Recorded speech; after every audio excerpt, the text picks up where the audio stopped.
विपक्ष के बिहार बंद पर रविशंकर प्रसाद ने पलटवार किया है। मतदाता सूची ठीक करने से विपक्ष को परेशानी है। घुसपैठियों को वोट का अधिकार क्यों होना चाहिए, ये सवाल उन्होंने उठाए।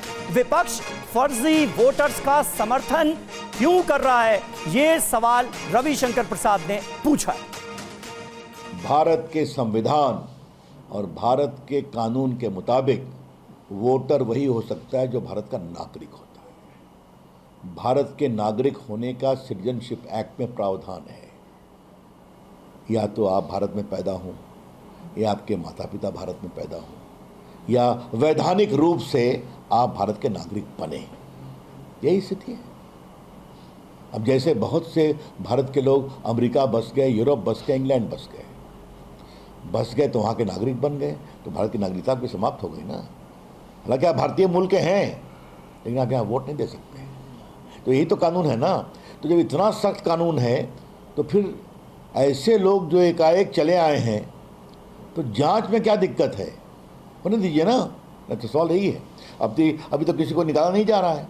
अगर मान लीजिए ड्राफ्ट वोटर लिस्ट में किसी का नाम नहीं आता है या गलत रूप से आता है, तो उसके खिलाफ भी जैसे मैंने बताया अपील का प्रावधान है। चुनाव ऊपर में मुख्य निर्वाची अधिकारी के यहाँ जाने का अधिकार है। तो इतना सब कुछ है, तो परेशानी किस बात की है। इसीलिए सवाल उठता है। कल सुप्रीम कोर्ट में केस की सुनवाई और आज दबाव। तो मैं इसका निष्कर्ष क्या निकालूं, बहुत स्पष्ट है।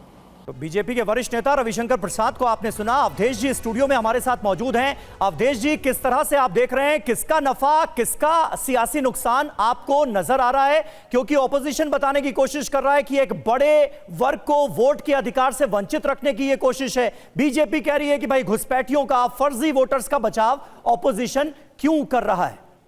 नहीं, आप जानते हैं कि हर गांव में, हर बूथ पर सभी पार्टियों के लोग होते हैं जी।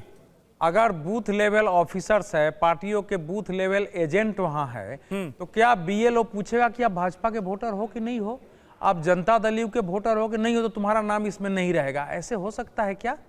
जगह जगह लोग जा रहे हैं। आजकल यूट्यूब चलाने वाले कैमरे लगे हुए हैं, इतने वर्कर हैं। जब इतने लोग सड़क पर उतर सकते हैं, तेजस्वी जी, राहुल जी और के साथ, तो वो बूथ पर भी वहां उपस्थित होंगे।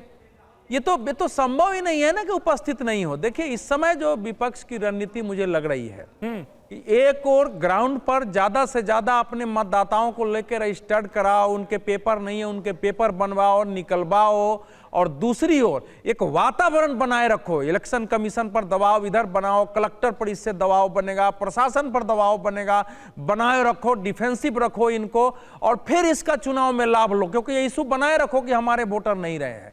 इसके अलावा इसके आंदोलन के पीछे कोई नैतिक, कोई ठोस, कोई मतलब ये कह सकते हैं कि कोई व्यवस्थागत राजनीतिक आधार इसका नहीं हो सकता है। सेकंड बात आती है कि जैसा मैंने पहले भी कहा है, अगर 4 महीने से, अब देखिए कैसे कैसे गलतफहमी पैदा की है। जो आरजेडी के प्रवक्ता बैठे हुए हैं वो आप ही को बोले हैं कि 2 साल पिछली बार यही रिवीजन में लग गया था।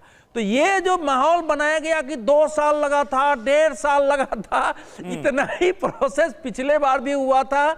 14 जुलाई, लेकिन अवधेश जी, मैं ये समझना चाहता हूं कि 15 अगस्त तक चुनाव आयोग के बिहाफ पे क्या ये थोड़ी चूक नहीं है कि आप इस तरह का स्पेस क्रिएट कर देते हैं ताकि ऐसा कंफ्यूजन हो? आप तैयारी के साथ, जागरूकता के साथ लोगों के बीच क्यों नहीं जाते हैं? ये स्पेस कैसे बन जाता है? नहीं, सुनिए, यही गलतफहमी है।